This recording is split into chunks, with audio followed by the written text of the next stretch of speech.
আজকে সকালে উঠে প্রথমে আমি এই রান্নাঘরের মশলার কৌটোগুলো ধুয়ে মেজে নিচ্ছিলাম, নিয়ে তারপর একে একে সব উবুড় করে রেখে দিয়ে স্নান করে নিয়েছিলাম।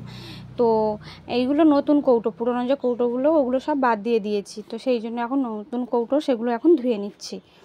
তো এদিকে খড়াই তেনে জামা কাপড় ভিজিয়ে রেখেছি কেচে নেব বলে, আর ওদিকে ঝুড়িগুলো আমার মাজা হয়ে গেছে। তো এখন আমি এখানে সব উপুড় করে রেখে দিচ্ছি, তারপরে একবার জলটা ঝরে গেলে আবার উপুড় করে শো করে দিয়েছিলাম, এইভাবে শুকিয়ে নিয়েছিলাম। তো তারপর আমি স্নান করে চলে গেছি মন্দিরে গিয়ে আমি ঠাকুরঘর পরিষ্কার করছিলাম। আর আমার মেয়ে দেখো এখানে কি করছে, আমার মন্দিরে যত বাসন টাসন ছিল, থালা গ্লাসগুলো সব আমার মেয়ে মেজে দিচ্ছিল এক একে। এই দুদিন হচ্ছে ও সব বাসনগুলো না মেজে দিচ্ছে সাবান দিয়ে।